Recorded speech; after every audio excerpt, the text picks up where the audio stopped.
Hi sir. Hi. ഇപ്പോൾ നമ്മുടെ യുവതലമുറ പല പ്രശ്നങ്ങളിലേക്ക് ഇങ്ങനെ കുതിച്ച് ചാടിക്കൊണ്ടിരിക്കുകയാണ്. അപ്പോൾ എന്തൊക്കെ പ്രോബ്ലംസിലൂടെയാണ് അവർ പോയിക്കൊണ്ടിരിക്കുന്നത്? ഇപ്പോൾ നമ്മുടെ ടീനേജ് ആയാലും അഡൽട്സ് ആയാലും കുട്ടി നമ്മുടെ ആ ഒരു ടീൻസിൽ നിന്ന് അങ്ങോട്ട് മാറുന്ന ഒരു ആ സമയമുണ്ടല്ലോ. അപ്പോഴൊക്കെ കുട്ടികൾ അനുഭവിക്കുന്ന ഒരുപാട് ടെൻഷൻസും പ്രഷറും ഒക്കെ ഉണ്ട്. അപ്പോൾ അതിൽ നിന്നൊക്കെ നമുക്ക് അവരെ എങ്ങനെ മാറ്റിയെടുക്കാൻ സാധിക്കും? ഈ മൈൻഡ് പവർ ഉപയോഗിച്ച് അല്ലെങ്കിൽ നമുക്ക് മൈൻഡ് മാസ്റ്ററിയിലൂടെ നമുക്ക് അവരെ സഹായിക്കാൻ സാധിക്കുമോ? ശരിക്കും നമ്മുടെ കുട്ടികളിപ്പോൾ നേരിട്ടുകൊണ്ടിരിക്കുന്ന ഏറ്റവും വലിയ ഇഷ്യൂ എന്ന് പറഞ്ഞാൽ ഈ ഓവർ ലോഡ് ഓഫ് ഇൻഫർമേഷനാണ്. ആ. അപ്പോൾ ഒരാളുടെ മൈൻഡിന് താങ്ങാൻ പറ്റുന്നതിൻ്റെ ഒരു ലക്ഷക്കണക്കിന് ഇരട്ടി ഇൻഫർമേഷനാണ് ഒരു ദിവസം കിട്ടുന്നത്. അതിനകത്ത് തന്നെ അവർക്ക് ജീവിതം മാറ്റാനുള്ള ഒരുപാട് കാര്യങ്ങൾ കാണും. പക്ഷെ അതെല്ലാം അവർക്ക് ഉപയോഗിക്കാനായിട്ട് അറിയില്ല. അറിയില്ല എന്നുള്ളതല്ല, അടുത്ത ഇൻഫർമേഷൻ ഇങ്ങനെ വരുന്ന കാരണം എഐയുടെയൊക്കെ സ്വാധീനം വളരെ ടെക്നിക്കലായിട്ടും ഒരുപാട് സ്വാധീനം ചെലുത്തുന്നുണ്ട് ലൈഫിൽ. അല്ല, എ ഐ നല്ല ഭാഗമുണ്ട്, മോശം ഭാഗമുണ്ട്. പിന്നെ എ ഐ ഉണ്ട്, അതുപോലെ തന്നെ ഇൻസ്റ്റഗ്രാം ഉണ്ട്, ഫേസ്ബുക്ക് ഉണ്ട്, യൂട്യൂബ് ഉണ്ട്.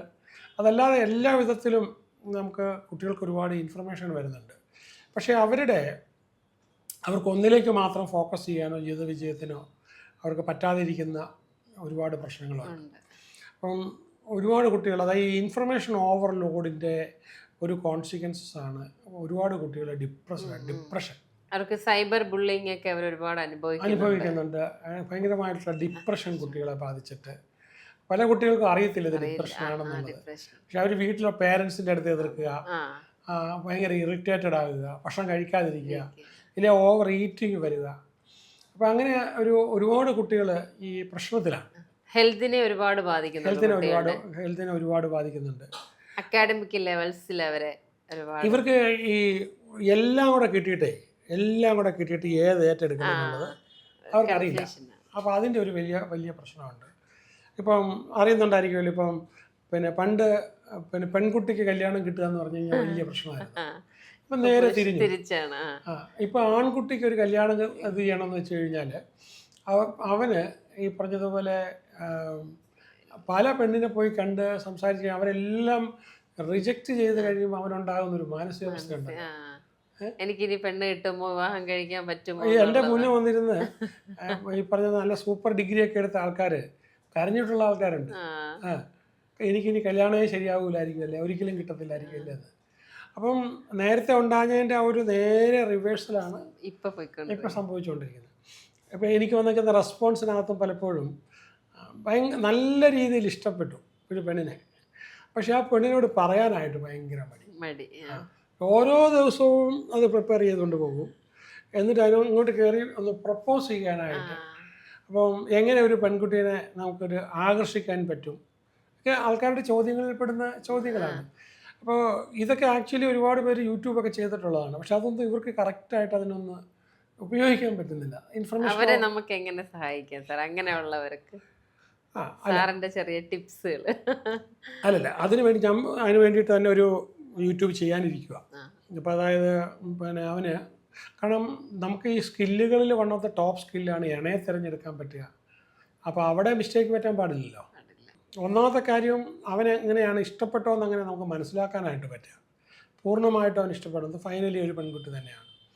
രണ്ടാമത്തെ കാര്യം, ഈ പെൺകുട്ടിക്ക് അവനെ ഇഷ്ടപ്പെടാൻ എന്തെല്ലാം ചെയ്യണം. പിന്നെ കുറേ പെൺകുട്ടികളുണ്ട്, എന്നെ ആർക്കെങ്കിലും ഇഷ്ടപ്പെടുമോ, അവർക്ക് ഭയങ്കരമായ അപകർഷതാ ബോധം, ഇല്ലായ്മ. അപ്പം കോൺഫിഡൻസിൻ്റെ ഒരു പ്രശ്നം പൊതുവെ ഇപ്പോൾ ഉണ്ട്. അപ്പോൾ ഇത് ശരിക്കും പറഞ്ഞാൽ ഇതിനകത്തൊക്കെ നമുക്ക് എന്താ ചെയ്യാൻ പറ്റുമെന്ന് വെച്ചാൽ, കൃത്യമായ നമ്മുടെ ലൈഫിലൊരു ഗോൾ ഇല്ലാത്തതും, ഗോൾ ഉണ്ടെങ്കിൽ വരുന്ന ഇൻഫർമേഷനൊക്കെ ഉണ്ടല്ലോ, ആവശ്യമില്ലാത്തതെല്ലാം നമ്മളിങ്ങനെ തട്ടിക്കളഞ്ഞുകൊണ്ടിരിക്കും. നമ്മൾ അതിലേക്ക് മാത്രം. ഇപ്പം നമ്മൾ ബാംഗ്ലൂരിൽ പോവുക, രാത്രിയാണ് പോകുന്നത്. അപ്പം ലൈറ്റ് വെളിച്ചത്തിൽ നമുക്ക് 100 മീറ്ററേ കാണാൻ പറ്റുന്നുള്ളൂ. പക്ഷേ 100 കണക്കിന് വഴികൾ നമ്മൾ കണ്ടാലും അതെല്ലാം നമ്മൾ തട്ടിക്കളയും. കറക്റ്റ് ബാംഗ്ലൂരുള്ള വഴിയെ കൂടെ തന്നെ നമ്മൾ പൊയ്ക്കൊണ്ടിരിക്കുന്നത് എന്തുകൊണ്ടാണ്? നമുക്ക് കൃത്യമായൊരു ഗോൾ ഇല്ലാത്തത് കൊണ്ടാണ്. റിലേഷൻഷിപ്പിൽ നമുക്ക് നല്ലൊരു ഗോൾ സെറ്റ് ചെയ്യണം അല്ലേ? അതെ, റിലേഷൻഷിപ്പിനകത്ത് ഒരു ഗോൾ പറയുമ്പോഴും ഈ മൈൻഡ് ഓരോരുത്തർക്കും ഓരോ രീതിയിലുള്ള മൈൻഡ്, എല്ലാവരുടെ മൈൻഡ് ഒരുപോലെ അല്ല ഇരിക്കുന്നത്. നമ്മളിപ്പോൾ ഈ പിന്നെ തണ്ണിമത്തനൊക്കെ ജപ്പാനിൽ കൃഷി ചെയ്യുമ്പോൾ ഒരു സ്ക്വയർ കൊണ്ടുള്ള ഒരു ഗ്ലാസ് കൊണ്ടുവന്ന് ലോക്ക് ചെയ്ത് വെച്ചേക്കും. അത് വിളഞ്ഞ് വരുമ്പോഴത്തേക്കും പെർഫെക്റ്റ് ആയിട്ട് ഒരു സ്ക്വയർ ആയിട്ടുള്ള തണ്ണിമത്തനായിരിക്കും വരുന്നത്. ചിലയിടത്ത് അങ്ങനെയല്ല, ഹാർട്ടിൻ്റെ ഷേപ്പുള്ള ഒരു ഗ്ലാസ് കൊണ്ടുള്ള ഒരു ഇത് കൊണ്ട് ഡൈ അതിനകത്ത് വെച്ചേക്കും. അപ്പം അത് ആയിരക്കണക്കിനുണ്ട് ആ പ്രദേശം മുഴുവനുള്ളത്. പക്ഷേ അതിൽ നിന്ന് കിട്ടുന്ന ഈൽഡെല്ലാം ഈ രൂപത്തിലായിരിക്കും. അപ്പോൾ എന്ന് പറഞ്ഞതുപോലെ നമ്മുടെ ഓരോരുത്തരും ഏത് സാഹചര്യത്തിലാണോ ജീവിച്ചിരുന്നത് അവർക്ക് ചുറ്റും കിട്ടുന്ന കമ്മ്യൂണിക്കേഷനിൽ നിന്നാണ് അവരുടെ മൈൻഡ് ഡെവലപ്പ് ചെയ്ത് വരുന്നത്. അപ്പോൾ അവിടെ ഈ പേരൻസിൻ്റെ കുടുംബജീവിതവും കുഞ്ഞുങ്ങളുടെ ബ്ലൂ പ്രിൻറ്റുമായിട്ട് വളരെ കണക്റ്റഡാണ്. ചുറ്റുപാട് ഒരുപാട് സ്വാധീനിക്കുന്നു. അതായത് ഇപ്പോൾ ഒരു കാര്യമാണ്, ഹസ്ബൻഡ് ആൻഡ് വൈഫ് അടിച്ചു പിരിഞ്ഞ് ഡിവോഴ്സായി പോയതാണ്, കുഞ്ഞുങ്ങൾ ഇതാണ് കണ്ടേക്കുന്നത്.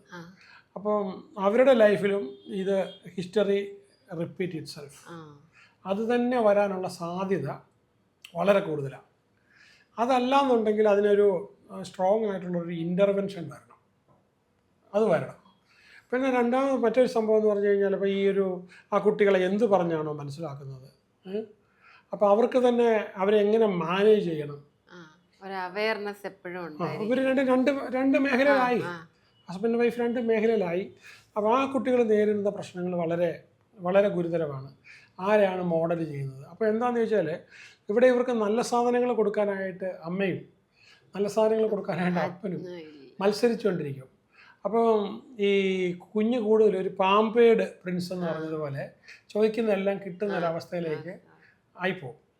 അപ്പം ഈ കുട്ടികളെ വളർത്താനായിട്ടുള്ള, പലപ്പോഴും അവർ പിരിഞ്ഞു പോവുകയാണെങ്കിൽ കുട്ടികളെ വളർത്താനുള്ളതിനെക്കുറിച്ചൊരു അണ്ടർസ്റ്റാൻഡിങ് എങ്കിലും നമുക്ക് അത്യാവശ്യമായിരിക്കണം. അപ്പം കുട്ടികൾക്ക് നല്ലത് ഏത് ചീത്ത ഏതെന്ന് സ്വീകരിക്കാൻ കുട്ടികളും ടെൻസ്ഡ് ആയിരിക്കും. ഇതിൽ നിന്ന് ഏതാണ് ടെൻസ്ഡാണ്. പിന്നെ ഈ കുട്ടികൾ കണ്ടുകൊണ്ടിരിക്കുന്നത് ചിലപ്പോൾ അമ്മ ഒരുപാട് ഞാൻ കാണുന്നതാണ്, അവിടെ വിക്റ്റിമാകുന്ന അപ്പനായിരിക്കും. അപ്പനെ നശിപ്പിച്ച് തീർത്ത്, അപ്പോൾ ഈ അപ്പനോട് ഭയങ്കരമായ സിമ്പതിയുള്ള കുഞ്ഞുങ്ങളുണ്ട്. കാരണം അമ്മയും അമ്മയുടെ സ്വന്തക്കാരും കൂടെ കേസ് കൊടുത്ത് അയാളെ അത്രയും ദ്രോഹിക്കുന്നുണ്ടാവും. അപ്പോൾ നമ്മൾ ഇത്രയും കാലം അനുഭവിച്ചുകൊണ്ടിരുന്നത് സ്ത്രീകളാണ് ബുദ്ധിമുട്ട് അനുഭവിക്കുന്നതെന്നാണ്. ഇന്നിപ്പോൾ അത് നേരെ തിരിഞ്ഞിട്ടുണ്ട്. അപ്പം ബുദ്ധിമുട്ട് മുഴുവനും ഒത്തിരി പേർക്കും, സ്ത്രീകളും ബുദ്ധിമുട്ടുന്ന ആൾക്കാരുണ്ട്. പക്ഷേ ഈ പുരുഷന്മാരുടെ ഇത്രയും ഈ ഒരു ഡിവോഴ്സിന് ഏറ്റവും കൂടുതൽ പ്രശ്നത്തിലേക്ക് പോകുന്നത് പിതാവിനെ കണ്ട് പഠിച്ച മൈൻഡിൽ നിന്നാണ്.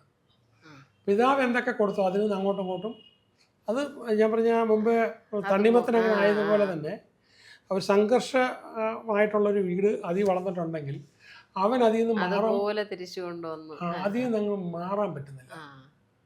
ഇപ്പം എൻ്റെ അടുത്ത് ഒരുപാട് നമ്മുടെ ക്ലാസ്സിൽ വരുന്ന പെൺകുട്ടിയോട് ചോദിക്കുന്നത്, എല്ലാ ദിവസവും സംഘർഷാവസ്ഥയാണ്, സമാധാനത്തിൻ്റെ ഒരു ദിവസം പോലും ഇല്ല, ഞാൻ എന്തിനീ ബന്ധം മുന്നോട്ട് കൊണ്ടുപോകണം? പിന്നെ വേറൊരു സംഭവം എന്ന് പറഞ്ഞു കഴിഞ്ഞാൽ, ഡിവോഴ്സ് ആയ സ്ത്രീകൾ, അപ്പോൾ അവർ രണ്ടാമത് മാരേജ് ചെയ്യാൻ തയ്യാറാകുന്നില്ല. അവർ പറയുന്നത് എൻ്റെ ഈ ഫ്രീഡം ഒരിക്കലും അവർ അനുഭവിച്ചതാണല്ലോ സാർ, അപ്പം അതുകൊണ്ട് ആ ഒരു ഫ്രീഡം ഇനിയും ബുദ്ധിമുട്ടാക്കാനായിട്ട് ഉദ്ദേശിക്കുന്നില്ല. അതുകൊണ്ട് വേണ്ടാന്നുള്ളതല്ല, അതുകൊണ്ട്. അപ്പോൾ ഈ നമ്മുടെ ഈ പേരൻറ്റിൽ, അപ്പോൾ അതെന്ന് വെച്ചാൽ പേരൻസിൻ്റെ കയ്യിൽ നിന്ന് കിട്ടുന്ന അനുഭവങ്ങൾ കുട്ടികളെ വല്ലാതെ ബാധിക്കുന്നുണ്ട്. പിന്നെ പെൺകുട്ടികളെ സംബന്ധിച്ചിടത്തോളം വല്ലാതെ ബാധിക്കുന്നത് ഈ മദറിൻ്റെ ദുശാഠ്യങ്ങളും മദറിൻ്റെ പ്രശ്നങ്ങളെല്ലാം മകളെ കയറി പിടിച്ചിട്ട് അവളുടെ ജീവിതം നശിപ്പിച്ച് കളയുന്നുണ്ട്. അപ്പോൾ ഇതിലേതാ നല്ലതെന്നുള്ളത് ഈ പെൺകുട്ടിക്ക് തന്നെ അറിയത്തില്ലാത്തൊരു സ്റ്റേജ്. ആക്ച്വലി കൗൺസിലിംഗ് എന്ന് പറഞ്ഞാലേ മാനസിക രോഗത്തിന് ചികിത്സയല്ല. ഇപ്പം നിങ്ങൾക്ക് 2 പേർക്കൊരു പ്രശ്നമുണ്ട്, നിങ്ങൾക്ക് ഹസ്ബൻഡ് ആൻഡ് വൈഫിന് ഒരു പ്രോബ്ലം ഉണ്ടെങ്കിൽ നിങ്ങൾ 2 പേരും അതിനെക്കുറിച്ച് നോക്കുവാണെങ്കിൽ വളരെ ബയസ്ഡ് ആയിരിക്കും. ഞാനാണ് ശരിയെന്ന് വൈഫ് പറയും, ഞാനാണ് ശരിയെന്ന് ഹസ്ബൻഡ് പറയും. ഇത് 2 പേരുടെയും കൂടെ കണ്ടിട്ട് ഏതാണ് ശരി, ഏതാണ് ബിഹേവിയർ നല്ലത്, ഇപ്പോൾ സൈക്കോളജിസ്റ്റ് ആകുമ്പോഴത്തേക്കും അറിയാൻ പറ്റും ഓരോ കാര്യങ്ങളും വരാനുള്ള റീസൺ. ഇത് അമ്മയുടെ മോഡലിംഗ് ആണോ കിടക്കുന്നത്, പിതാവിൻ്റെ മോഡലിംഗ് ആണോ കിടക്കുന്നത്, സ്വന്തക്കാരുടെ ഒരു കാര്യമായിട്ടുള്ള ഇൻ്റർഫിയറൻസ് വന്നുകൊണ്ടാണോ കിടക്കുന്നത്, അതോ സാമ്പത്തിക പ്രശ്നമാണോ, അഡിക്ഷനാണോ? അപ്പോൾ അതൊരു ന്യൂട്രലായിട്ടുള്ള ഒരാളിന് അവിടെ ഈ മാനസിക രോഗമൊന്നുമല്ല. നമുക്ക് കൃത്യമായൊരു ഏതാ നല്ലതെന്ന് പറഞ്ഞു തരാനായിട്ടൊരു ഇപ്പം എനിക്ക് അടുത്തറിയാവുന്ന ഒരു അതായത് അച്ഛനും അമ്മയും നിർബന്ധിച്ചൊരു വിവാഹം കഴിച്ചു, അച്ഛനും അമ്മയും മരിച്ചു പോവുകയും ചെയ്തു. ആ കുട്ടി ഭയങ്കരമായിട്ട് അയാളിൽ നിന്ന് സഫർ ചെയ്യുന്നുണ്ട്. പുള്ളിക്കാരി ജോലിയുള്ള ആളാണെങ്കിൽ പോലും ഹസ്ബൻഡിൽ നിന്ന് കിട്ടുന്ന ആ ഒട്ടും പ്രൊട്ടക്ഷനോ സ്നേഹമോ ഒന്നും കിട്ടുന്നില്ല. ഉം. അതിൽ തന്നെ തുടരുകയാണ്. അപ്പൊ അങ്ങനെയുള്ളവരൊക്കെ ഇപ്പോഴും മക്കളെ ഓർത്ത് വീണ്ടും അത് തന്നെ സഹിച്ച് ജീവിക്കുന്ന ഒരുപാട് സ്ത്രീകൾ നമുക്ക് ചുറ്റും ഇപ്പോഴും ഉണ്ട്. ഫിനാൻഷ്യലി സ്റ്റേബിൾ ആണെങ്കിൽ കൂടിയും. അതെന്തുകൊണ്ടാണ് അങ്ങനെ? അത് വെച്ചാൽ അച്ഛനും അമ്മയും തിരഞ്ഞു പിടിച്ചു കൊടുത്ത ബന്ധമാണ് എന്ന് ചിന്തിക്കുന്ന, അതിൽ അപ്പുറം ചിന്തിക്കാൻ കഴിയാത്ത ആൾക്കാർ ഇന്നും നമ്മുടെ സമൂഹത്തിലുണ്ട്. അപ്പൊ അവർക്കൊക്കെ എങ്ങനെയാണ്? അല്ല, ഇവിടെ പ്യുവർലി ഇഗ്നറൻസ് ആണ്. ആ ഹസ്ബൻഡിന് ഒരു പക്ഷേ അയാളുടെ ഏർലി ചൈൽഡ്ഹുഡിൽ കിട്ടിയപ്പോൾ എങ്ങനെയാണ് വൈഫിനോട് പെരുമാറേണ്ടതെന്ന് അയാൾ പഠിച്ചിട്ടില്ല. എങ്ങനെയാണ് പെരുമാറേണ്ടതെന്ന് അയാൾ പഠിച്ചിട്ടില്ല. അപ്പം ഈ വൈഫിനും ചിലപ്പോൾ പ്രശ്നം ഉണ്ടാകും. നമ്മളിപ്പോൾ ഒരു സൈഡേ കേൾക്കുന്നുള്ളൂ. വൈഫിനും ഒരു പക്ഷേ കിട്ടിയതിനകത്ത് അപ്പോൾ ഈ രണ്ട് പേരുടെയും ബിഹേവിയറൽ മോഡിഫിക്കേഷൻ ആണെങ്കിൽ നമുക്കെപ്പോഴും ഒരു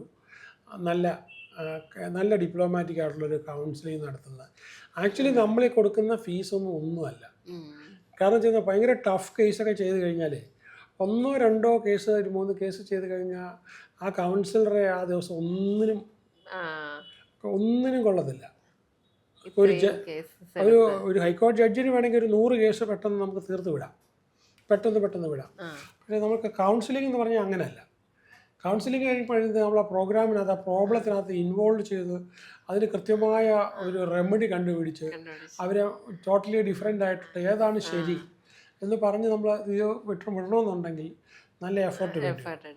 അപ്പം അത് പലപ്പോഴും ഈ കൗൺസിലർക്ക് കൊടുക്കുന്ന പൈസ അതിൻ്റെ ആവശ്യമുണ്ടോ എന്നാണ് ചിന്തിക്കുന്നത്. നല്ല കൗൺസിലർ ആണെങ്കിൽ എത്ര ഫീസ് കൊടുത്താലും നമുക്കൊരു കൃത്യമായൊരു എവിടെയാണ് ചേഞ്ച് വേണ്ടതെന്ന് പറഞ്ഞു കിട്ടുമെന്നുണ്ടെങ്കിൽ ആരുടെ പക്ഷം ചേരാതെ വളരെ ന്യൂട്രലായിട്ട് കിട്ടുന്ന ഒരുപാട് സംഭവങ്ങളുണ്ട്. അപ്പം നമുക്ക് തുറന്ന് പറയാൻ പറ്റിയ ആരെങ്കിലും വേണ്ടേ? അപ്പോൾ ചില മാരേജിനകത്തൊക്കെ ഒരുപാട് പെർവേർഷൻസ് ആയിരിക്കും. പേരൻസിനോട് പറയാൻ പറ്റുമോ? പേരൻസിനോട് പറയാൻ പറ്റുമോ? അപ്പം അങ്ങനെ വരുമ്പോഴത്തേക്ക് നമുക്ക് ചില ആൾക്കാർ നേരെ കൊണ്ട് കേസ് കൊടുക്കും.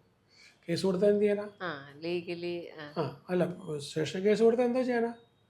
അപ്പോൾ അതിനൊരു സംഭവം എന്ന് പറഞ്ഞാൽ നമുക്ക് മനസ്സിലാണെങ്കിൽ ഒരു കൗൺസിലർ ഉണ്ടെങ്കിൽ അതിൽ നിന്ന് ഈ കൗൺസിലിംഗ് എന്ന് പറഞ്ഞാൽ അഭിപ്രായം ചോദിക്കുക എന്നുള്ളതാണ്. ശാസ്ത്രീയമായി അതിൻ്റെ എല്ലാ വശങ്ങളും നമ്മൾ പഠിച്ചുകൊണ്ടുള്ളൊരു അഭിപ്രായം കൃത്യമായിട്ട് കൂടുതൽ കേൾക്കുന്ന, മനസ്സിലാക്കുന്ന.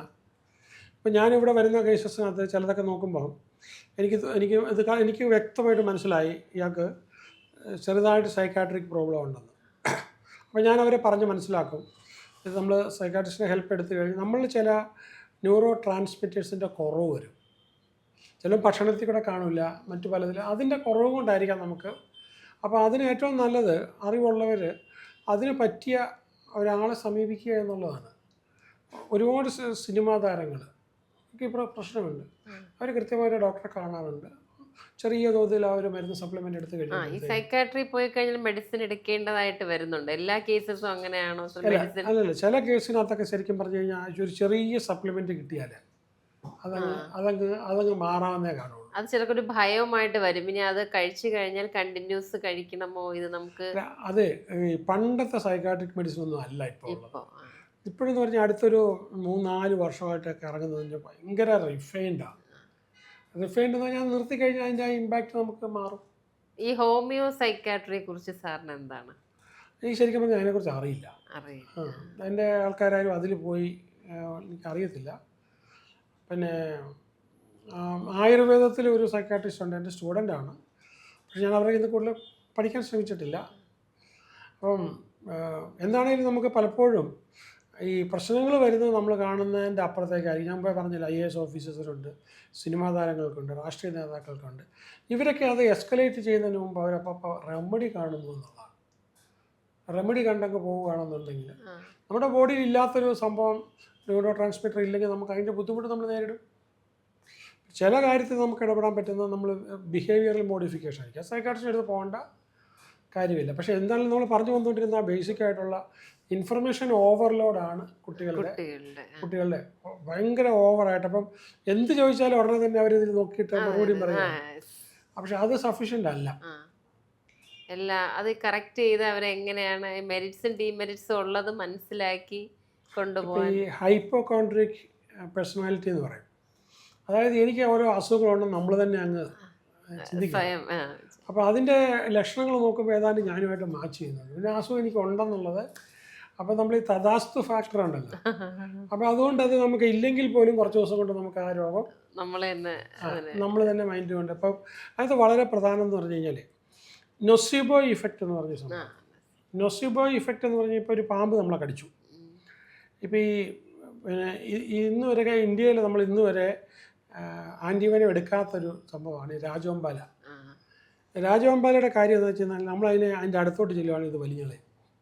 കോബ്ര അങ്ങനെയല്ല, ഇത് വലിഞ്ഞളയും. സാധാരണഗതി മനുഷ്യനെ കടിക്കാറില്ല. ഏതാ? രാജവെമ്പാല. കടിക്കേണ്ടതായിട്ട് വന്നപ്പോൾ ഒരു ഭയങ്കര രസമാണ് അത്. കടിച്ചു കഴിഞ്ഞാൽ കടിക്കേണ്ടതായിട്ട് വന്നാൽ ഇവൻ വെനം ഇഞ്ചക്ട് ചെയ്യത്തില്ല. അപ്പം ഒരു പ്രത്യേക സ്വഭാവമാണ് ഇതിൻ്റെ. ഈ രാജവെമ്പാല മനുഷ്യനെ ഉപദ്രവിക്കുന്ന സംഭവമേ ഇല്ല. കണ്ടാലിങ്ങനെ നമ്മൾ കണ്ടപ്പോൾ തന്നെ കാണുമ്പോൾ അതെ അതെ പകുതി മരിക്കും. അതെ അതെ. പക്ഷേ ഈ പിന്നെ പലപ്പോഴും നമ്മളെ പിന്നെ വേറൊരു മിക്കവാറും കോബ്രയ്ക്കാണെങ്കിലും ട്രൈ വൈറ്റും വെറ്റ് വൈറ്റും ഉണ്ട്. ട്രൈ വൈറ്റ് എന്ന് പറഞ്ഞാൽ അത് ഭക്ഷണം എടുത്ത് കുറച്ച് ദിവസം കഴിഞ്ഞാണെങ്കിൽ, ചുരുങ്ങിയ ദിവസത്തിനകത്താണെങ്കിൽ ഇതിൻ്റെ വിഷസഞ്ചിയിൽ വിഷമില്ല, തീർന്നുപോയി. അപ്പോൾ അതുകൊണ്ട് എന്ത് ചെയ്യാം? ഇത് കടിച്ചാലും നമുക്കൊന്നും കേൾക്കത്തില്ല, പക്ഷേ വിഷസഞ്ചി വിഷമില്ല. പക്ഷേ അത് കടിച്ചാലും ആൾക്കാർ മരിക്കും. കാരണം ഭയന്നിട്ട് പാമ്പ് കടിയേറ്റു ഞാനിപ്പോൾ മരിക്കും എന്നുള്ള എക്സ്പെക്ടേഷൻ. അതാണ് നൊസിബോ ഇഫക്റ്റ് എന്ന് പറയുന്നത്. അപ്പോൾ ചില രോഗങ്ങൾ എനിക്കുണ്ട് എന്നിങ്ങനെ നമ്മൾ തന്നെ സ്വയം, ഡോക്ടർമാർ എപ്പോഴും പറയും നിങ്ങൾ വെറുതെ ഇത് നോക്കരുത്, പിന്നെ ഗൂഗിളിൽ സെർച്ച് ചെയ്യും, സെൻറ്റൻസ് വെച്ചിട്ട്. അപ്പോൾ അങ്ങനെ നോക്കുമ്പോൾ ബ്ലഡ് ക്യാൻസർ വരെയുള്ള ഒരുപാട് പേരുണ്ട്, അതുകൊണ്ട് നടക്കുന്ന ആൾക്കാരുണ്ട്. അപ്പോൾ ഈ നൊസിബോ ഇഫക്റ്റ് വെച്ചിട്ട് തന്നെ ബ്ലഡ് ക്യാൻസർ വരാം. അതാണ് ഭയങ്കര അത്ഭുതം. അതായത് ബ്ലഡ് ക്യാൻസർ ഉണ്ടാകാൻ പറ്റിയ മാറ്റം ഈ സംഭവം വെച്ചിട്ട് നമ്മുടെ ശരീരം നമ്മൾ തന്നെ അങ്ങ് അക്സെപ്റ്റ് ചെയ്യും, ഉണ്ടാക്കിയെടുക്കുകയാണ്. അപ്പോൾ അങ്ങനെ നമുക്കിപ്പോൾ ഈ കഴിഞ്ഞ ഭക്ഷണത്തിൽ നമ്മൾ പിന്നെ ഒരു പഴുതാര ചത്ത് കിടന്നാണെന്ന് ഇങ്ങനെ പറഞ്ഞു കഴിഞ്ഞാൽ അന്നേരം പോലെ നമ്മൾ വോമിറ്റ് ചെയ്യാൻ തുടങ്ങും. അപ്പം അത് കഴിഞ്ഞ് പക്ഷേ നമ്മൾ ഹോസ്പിറ്റലൈസ്ഡ് ആവും. പക്ഷേ കുറച്ച് കഴിയുമ്പോൾ എനിക്ക് അറിയുന്നത് അവിടെ അല്ല, വേറൊരു സ്ഥലത്താണ്. പക്ഷേ എന്നാലും നമുക്ക് കിട്ടാനുള്ളത് കൃത്യമായിട്ട് കിട്ടിയിരിക്കും. ഇതാണ് നമുക്ക് അത് ബോഡി ഉണ്ടാക്കുന്ന ഒരു ഇമ്പാക്റ്റാണ് നൊസിബോ ഇഫക്റ്റ് എന്ന് പറയുന്നത്. അപ്പം ഈ കുട്ടികളെ സംബന്ധിച്ചിടത്തോളം ഇതൊന്നും പറഞ്ഞു കൊടുക്കാൻ ആളില്ലാത്തതിൻ്റെ ഈ നൊസിബോ ഇഫക്റ്റ് എന്നൊക്കെ പറഞ്ഞു കഴിഞ്ഞാൽ അവരിങ്ങോട്ട് പറഞ്ഞു തന്നു കളയും. പക്ഷെ അവരുടെ ജീവിതത്തിൽ ഇത് എങ്ങനെ സംഭവിക്കുന്നു അവർ തന്നെ അറിയില്ല, പറയുന്നില്ല. Thank you sir, thank you so much.